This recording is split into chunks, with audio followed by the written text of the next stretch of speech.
Hola, buenos días, bienvenidos. Estamos empezando nuestro tiempo devocional en esta mañana. El día de hoy estaremos eh, revisando el Salmo número 130. Salmo número 130 y el título de nuestro devocional esta mañana es El Señor redime. El Señor redime. Vamos a hacer la lectura de nuestro salmo para tener nuestro tiempo devocional. Dice la palabra de Dios, Salmo 130.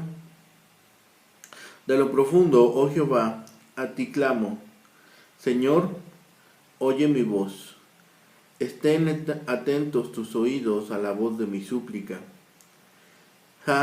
Si mirares a los pecados, ¿quién, oh Señor, podrá mantenerse? Pero en ti hay perdón para que seas reverenciado. Esperé yo a Jehová, esperó mi alma, en su palabra he esperado. Mi alma espera a Jehová, más que los centinelas a la mañana, más que los vigilantes a la mañana.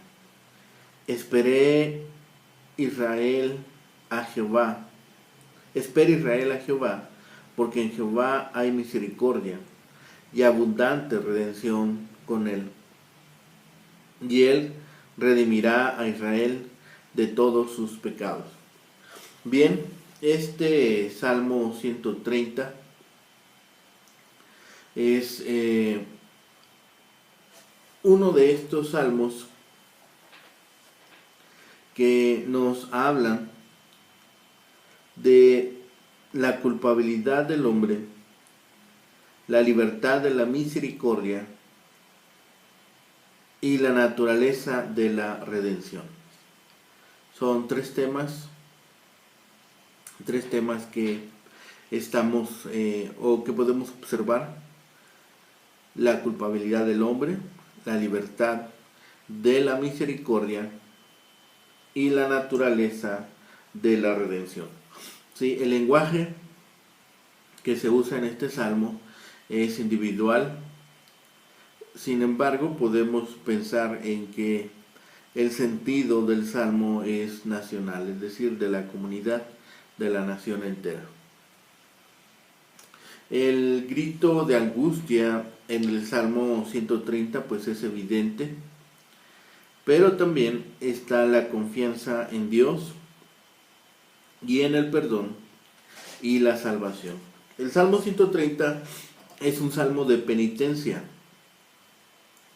y es adecuado la ubicación que tiene después del Salmo 129 que pudimos revisar el día de ayer. Después de todo, ¿quién podría alegrarse por la aniquilación de aquellos hombres que no han buscado a Dios? ¿Quién podría alegrarse de que alguien sea destruido?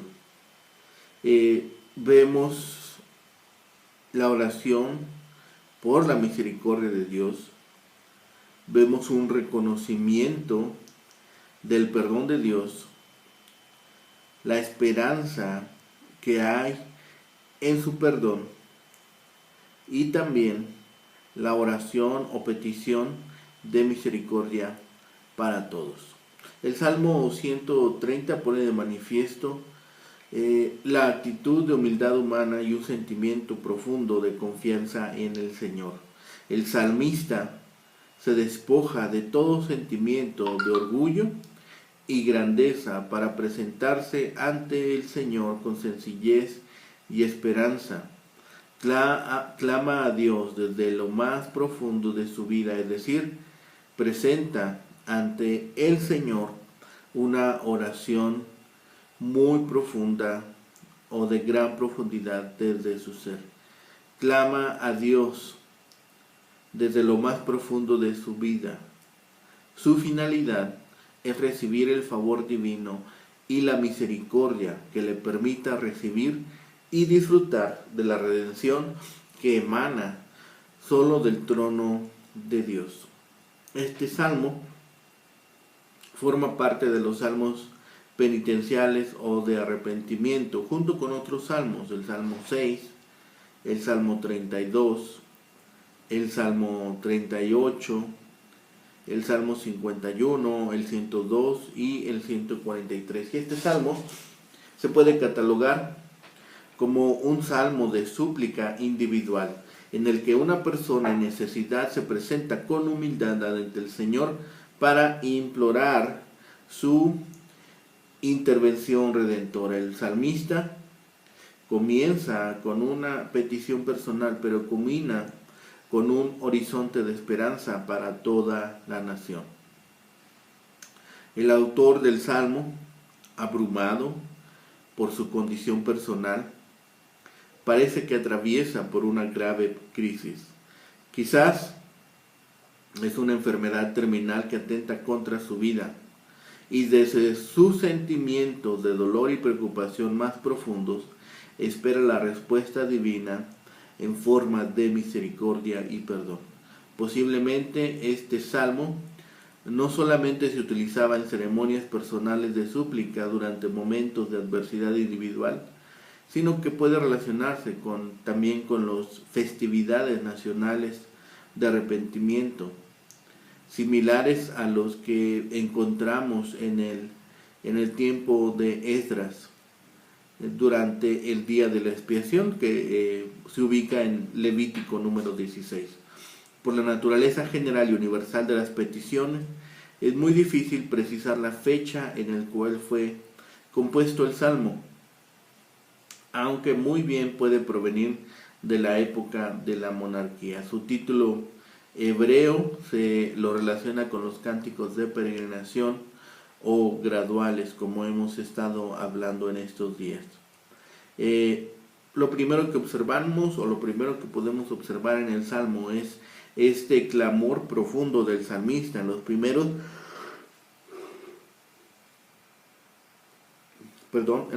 2 versículos dice: de lo profundo, oh Jehová, a ti clamo. Señor, oye mi voz. Estén atentos tus oídos a la voz de mi súplica. El salmista comienza con una petición sincera, sentida y profunda. El salmista clama desde lo más profundo de su ser. Su objetivo es que el Señor le escuche y responda. La súplica es humilde y el clamor es sentido. Desde la primera frase, pone de manifiesto la gravedad de su condición y se revela la naturaleza de la crisis. El clamor inicial puede ser una imagen y alusión a las profundidades del mar, al abismo, a la región en que en la antigüedad se pensaba que estaba el Seol, que era la morada de los muertos. Es decir, el salmista desfallece, siente que la vida se le escapa, piensa que está al borde de la muerte, y desde esa condición de debilidad y fragilidad se presenta ante el Señor, se presenta ante el Dios de poder, el Señor de la salud, el Dios de la liberación, el Señor de la esperanza. El clamor del salmista ante Dios es que lo oiga y que esté atento a su súplica. Para el versículo 3 y 4 dice: si mirares a los pecados, ¿quién, oh Señor, podrá mantenerse? Pero en ti hay perdón para que seas reverenciado.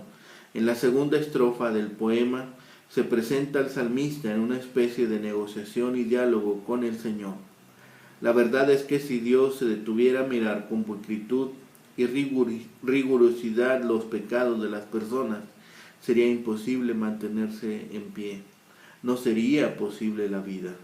Ante el poder, la sabiduría y el conocimiento del Señor, la gente solo puede confiar en la misericordia divina. El único camino es esperar la manifestación del perdón del Señor. En efecto, Si Dios pidiera cuenta de todos y cada uno de los pecados en la humanidad, nadie podría escapar de condenación y juicio. Por esta razón, la esperanza se fundamenta en la misericordia divina, no en las bondades humanas. En el versículo 5 y 6 dice: esperé yo a Jehová, esperó mi alma, en su palabra he esperado. Mi alma espera a Jehová, más que los centinelas a la mañana, más que los vigilantes a la mañana. La esperanza del salmista está en el Señor. Y el salmista repite estas palabras. El salmista hace referencia a lo más preciado de su vida. Espera en la palabra de Dios. Y nosotros podemos emular, podemos copiar, podemos tomar como ejemplo esta esperanza que tiene el salmista. Él espera en la palabra de Dios. Él espera en las promesas que ha recibido de parte de Dios. La imagen que nos da es muy interesante. Los centinelas en la antigüedad eran los vigilantes nocturnos que anunciaban la llegada del día y servían de agentes de seguridad en medio de las horas de penumbra. En ese tipo de sociedad que no marcaba el paso mediante los sistemas de relojes, los centinelas jugaban un papel protagónico, pues desde las murallas de la ciudad estaban atentos a todo lo que sucedía. Y asimismo el salmista espera la intervención divina con más intensidad que los centinelas aguardan la llegada de la mañana. Y es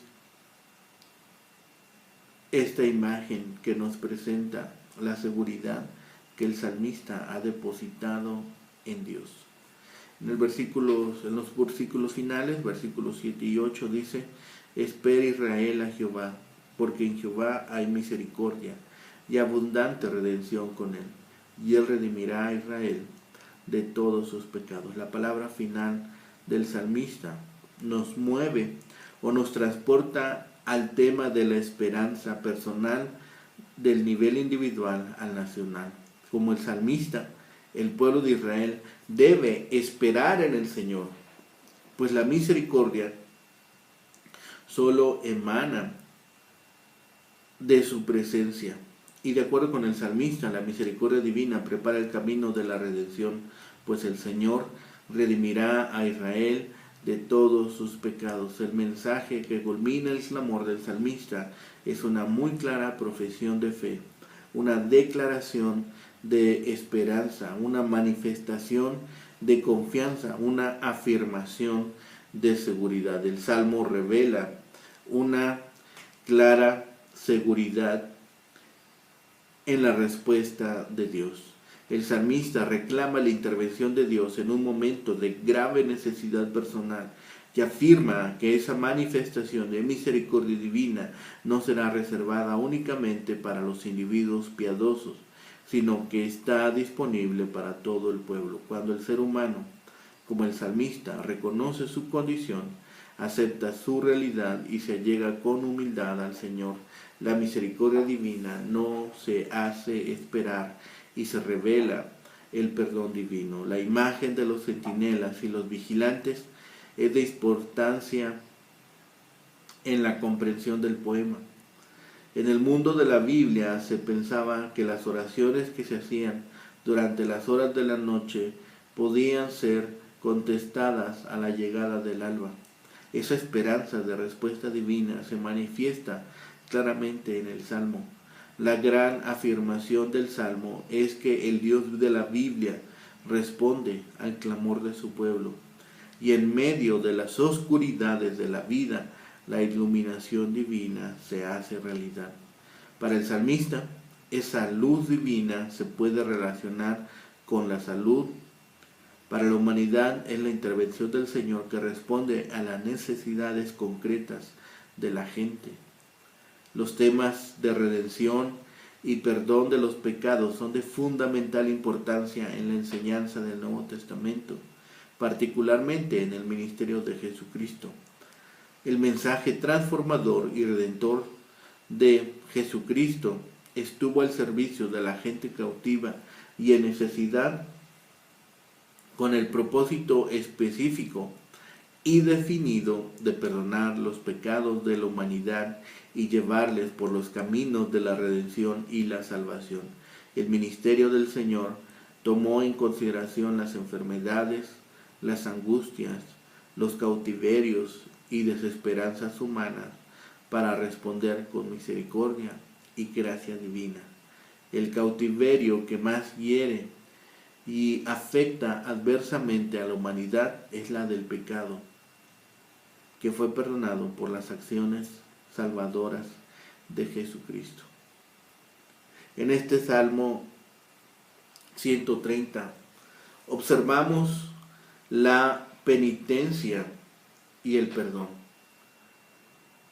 Expresa un sentimiento de pecado y un arrepentimiento tan profundo y sinceros como los que se leerían en cualquier otra parte del Antiguo Testamento.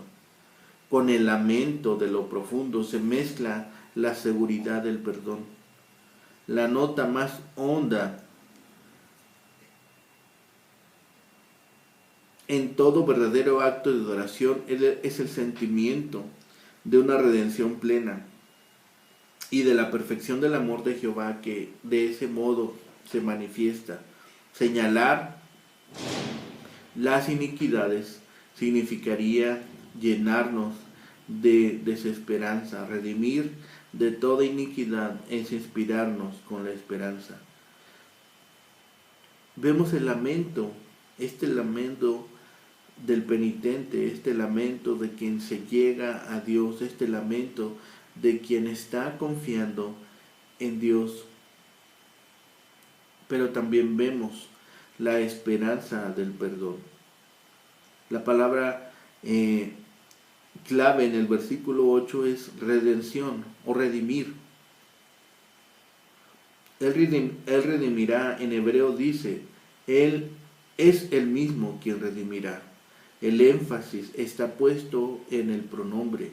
Es Jehová mismo en persona quien proveerá el precio del rescate, quien pagará la fianza. Aquí, tal como en Mateo 1:21, se trata de la redención de todas las iniquidades y no en las iniquidades, según algunos sugieren. La construcción del hebreo literalmente dice, Él es quien redimirá a Israel sacándolo de adentro de sus iniquidades. Ese es el verdadero sentido que podemos encontrar para este Salmo 130, que ciertamente es un clamor sincero al Señor para que manifieste su misericordia al pueblo. El salmista está seguro de que Dios perdona los pecados y exhorta a la nación a unírsele en la esperanza del tiempo futuro, cuando el Señor los redima de todos sus pecados. La oración pidiendo misericordia es sentida, es profunda, es íntima y es verdadera también. Oró pidiendo que el Señor contestara su petición de misericordia. El problema exacto no se especifica, pero parece que se trata el problema que vemos en el versículo 8. La nación pudo haber estado en problemas por el castigo divino de sus iniquidades. Hay confianza en las palabras del salmista, hay confianza en recibir el perdón, hay esperanza en Dios. El pueblo fue motivado a depositar su esperanza en Dios, la razón de su amor leal y perdón completo. Por causa de su lealtad a Israel, Dios lo redimirá de todos sus pecados. Esta era la esperanza y súplica del salmista. Únicamente cuando Dios perdona los pecados del pueblo, realmente quedaría libre. Debido a que ellos creían en esto, buscaban el día de la redención. La gente de hoy que ha llegado a conocer al Señor como un Dios de perdón, también busca la redención completa en todos los elementos de su vida, o debería de ser así. Nosotros también con este salmo motivémonos a depositar nuestra total confianza y esperanza en Dios, porque el amor de Dios es un amor leal y el perdón que podemos recibir junto a Él es un perdón completo. No hay otro lugar donde podamos acudir y podamos obtener esta grande bendición. El pecado roba al hombre la paz. El pecado roba al hombre su comunión con Dios. El pecado roba al hombre el valor. Hay cobardía, hay este sentimiento de inferioridad.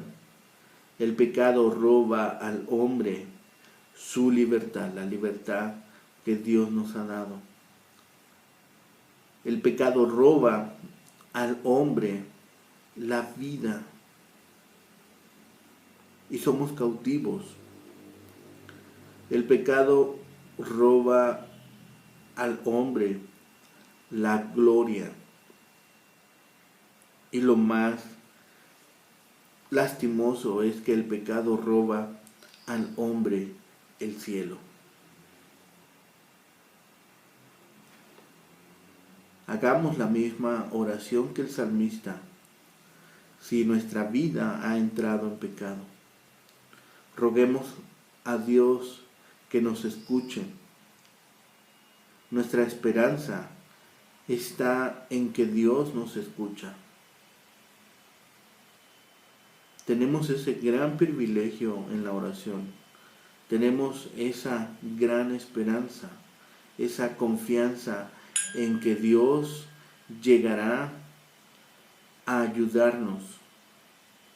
Y también comuniquemos esa esperanza a otros que se encuentran sin ninguna.